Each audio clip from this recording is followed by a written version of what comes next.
quand on va te donner le travail, quels seront tes résultats? Tu vas payer aussi tes collègues pour qu'ils aillent faire une tâche que tu ne sais pas faire. Tu vas payer tes collègues pour qu'ils te montrent une compétence parce que tu n'as pas cette compétence-là. Je ne sais pas si vous voyez un peu la mentalité, les amis. Mais vraiment, en tout cas, si c'est ce que tu cherches, tu n'es pas à la bonne adresse.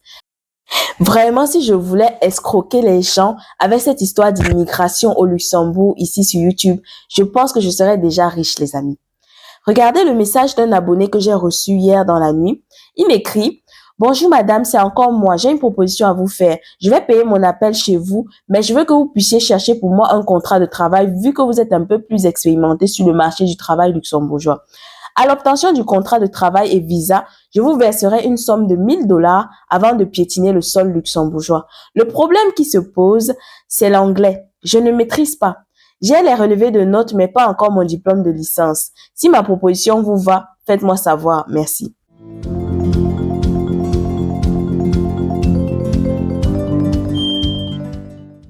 Alors, je replace un peu le contexte.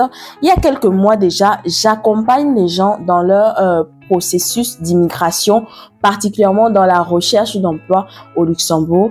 Et qu'est-ce que je fais concrètement? J'ai une première partie où je fais un appel découverte, où je prends le temps d'étudier le profil et de vous dire en fait sur quelle stratégie on peut partir par rapport aux informations que vous me fournissez. Dans une deuxième partie, je rédige avec vous votre CV, votre lettre de motivation et je vous donne également des astuces pour optimiser votre profil LinkedIn. Mais j'ai l'impression que les gens n'ont pas exactement compris en quoi consistait un accompagnement. Les amis, un contrat de travail, ça ne se vend pas sur le marché. C'est pas comme des petits pains. On va pas à l'épicerie ou bien je sais pas où pour acheter un contrat de travail. Non. Maintenant, on va voir ensemble, étape par étape, qu'est-ce qu'il faut faire pour trouver un contrat de travail au Luxembourg. Alors, la première chose que tu dois savoir, c'est que pour trouver un contrat de travail au Luxembourg, il te faut un bon CV et une lettre de motivation. Alors, je fais une parenthèse pour dire que il y a quelques temps, j'ai fait une formation avec une association qui s'appelle Dress for Success qui est en partenariat avec l'ADEME. Donc, l'ADEME, c'est l'Agence pour le développement de l'emploi au Luxembourg. D'ailleurs, je vous mettrai une photo de ma graduation où j'ai obtenu mon certificat. Donc, dans cette formation-là, on a vu ensemble tout ce que je propose dans mon accompagnement, c'est-à-dire CV, lettre de motivation, entretien d'embauche, profil LinkedIn. Donc, ce qui fait que je suis quand même assez outillée pour pouvoir vous accompagner. Alors, mon point, c'était de vous dire que durant cette formation, j'ai appris des choses qui m'ont choquée et c'est pour ça qu'aujourd'hui, j'insiste sur cette histoire de CV. C'est pas juste pour faire joli, les amis. Un recruteur passe en moyenne 6 secondes sur un CV. Ça veut dire qu'il vous faut avoir un CV clair, concis et qui vous met suffisamment en avant, c'est-à-dire qui va faire ressortir vos compétences, vos forces. Donc vraiment, les amis, ce n'est pas un jeu. Si vous n'avez pas un bon CV, j'ai envie de dire que c'est même inutile de continuer en fait. Parce que si en 6 secondes, le recruteur ne voit pas les informations qui l'intéressent, bah, il va zapper en fait, il va passer à autre chose. Et donc, toute la procédure d'immigration, ça ne servira plus à rien. D'accord? Au niveau maintenant de la lettre de motivation, j'ai appris également durant cette formation que au Luxembourg, en moyenne, 2% des employeurs lisent la lettre de motivation. Donc, la lettre de motivation n'est pas tant importante que ça. Mais par contre, il y a des offres où on va vous dire de postuler juste avec votre CV. Il y a des offres aussi où on va vous demander d'avoir une lettre de motivation en plus du CV. Dans ces cas-là, quand on vous demande la lettre de motivation, faites quand même la lettre de motivation. Ça se peut qu'ils la lisent, ça se peut également qu'ils ne la lisent pas, mais vaut mieux quand même avoir une lettre de motivation propre, claire, dans le cas où l'employeur déciderait de la lire. La deuxième étape pour trouver un contrat de travail au Luxembourg, c'est de rechercher les offres sur les sites appropriés. Alors, je vais vous donner des exemples. Par exemple, il y a le site qui est incontournable, job.lu, mais il y a aussi LinkedIn. Alors, beaucoup de gens ne le savent pas, mais aujourd'hui, en 2024, ça sera très compliqué pour toi d'immigrer en Europe si tu n'as pas de profil LinkedIn. LinkedIn, c'est quoi? C'est un réseau social professionnel. J'aime souvent dire que LinkedIn, c'est un peu comme ton CV, mais un peu plus détaillé. Mais au-delà de ça, l'avantage de LinkedIn, c'est que, et là, on va passer en même temps à la troisième étape, c'est que ça va te permettre de développer ton réseau. Ça veut dire que Avec LinkedIn, tu peux commencer à connaître des gens, en fait, qui travaillent déjà, des professionnels qui travaillent déjà au Luxembourg. Par exemple, il y a des forums en ligne, il y a des groupes de discussion, il y a même des formations souvent gratuites.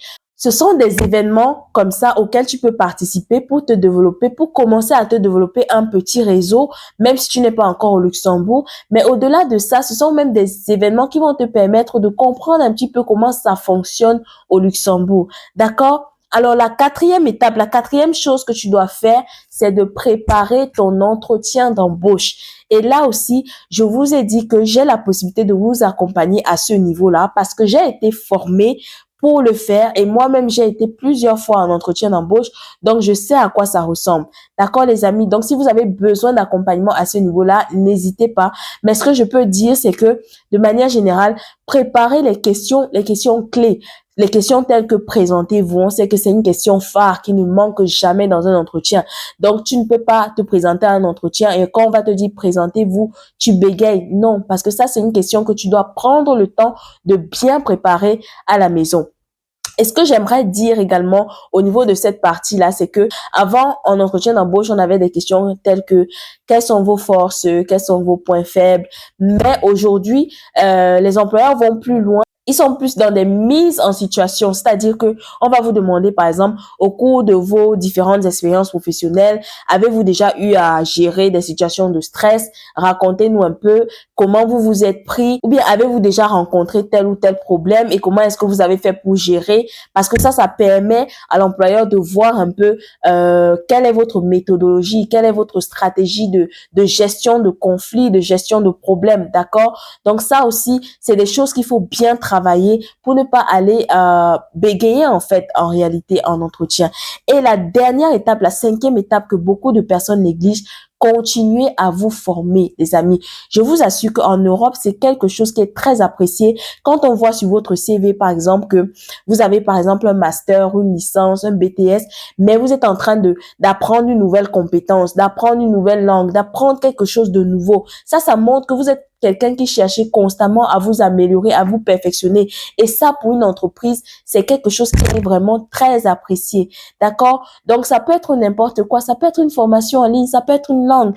Peu importe, continuez à vous former. Mais dans le même ordre d'idée, c'est important de continuer à vous former parce que gardez à l'esprit que le marché du travail luxembourgeois est très compétitif, comme je vous le dis toujours. De la même manière que vous êtes en train de postuler, il y a là dehors 100 000, 200 000 personnes qui sont en train de postuler comme vous. Et donc, il vous faut vous démarquer de la concurrence. Donc, c'est pour ça que c'est très important de rester à jour au niveau de vos compétences, voire même de les augmenter. Donc, pour répondre à cet abonné qui m'a demandé si je pouvais lui trouver un contrat de travail à 1000 dollars, ma réponse est non. Et je vais être très sincère avec toi. Je n'ai même pas envie de travailler avec une telle personne parce que ça me montre vraiment que tu n'es pas prêt à faire d'efforts. Toi, tu as encore la mentalité où tu penses que avec ton argent, tu vas pouvoir tout acheter, on va te servir tout sur un plateau juste parce que tu as de l'argent. Et là, ça me montre déjà un peu la mentalité de la personne. Je t'avoue, je n'ai pas envie de travailler avec toi. Une telle personne, je ne t'accompagnerai pas parce que je pense que ce que tu as besoin de travailler d'abord, c'est ton mindset. D'accord? Quand tu vas chercher un travail, ça suppose que tu es quelqu'un qui est prêt à foncer, à aller faire des efforts parce que travailler, c'est un effort en fait. Si tu n'es même pas capable de faire un effort pour trouver ce travail-là, quand on va te donner le travail, quels seront tes résultats? Tu vas payer aussi tes collègues pour qu'ils aillent faire une tâche que tu ne sais pas faire. Tu vas payer tes collègues pour qu'ils te montrent une compétence parce que tu n'as pas cette compétence-là. Je ne sais pas si vous voyez un peu la mentalité, les amis. Mais vraiment, en tout cas, si c'est ce que tu cherches, tu n'es pas à la bonne adresse. Moi, je suis là pour accompagner les gens, pour fournir la bonne information, pour vous montrer étape par étape qu'est-ce qu'il faut faire. Et les personnes qui suivent ces étapes-là maximiseront leurs chances pour immigrer au Luxembourg. Je répète encore que je ne peux pas vous garantir un contrat de travail parce que je ne suis pas chef d'entreprise. Je ne peux pas vous garantir un visa parce que je ne travaille pas au consulat du Luxembourg. Donc vraiment les amis, je fais de mon mieux à mon niveau pour vous aider à avoir un bon CV afin de maximiser vos chances d'avoir un entretien d'embauche et par la suite d'être recruté. Voilà où se limitent mes compétences. Maintenant, si vous cherchez quelqu'un qui va aller vous donner un contrat de travail, à mon avis, vous risquez très probablement de vous faire arnaquer simplement. Donc voilà les amis, qu'est-ce que je voulais partager avec vous dans cette vidéo. Si c'est la première fois que vous découvrez cette chaîne, bienvenue. Mon nom c'est Alcini Difo et ici on parle des défis de l'immigration avec une attention particulière sur la France et le Luxembourg. N'hésitez pas à vous abonner, liker et partager et moi je vous dis à très bientôt avec une nouvelle vidéo.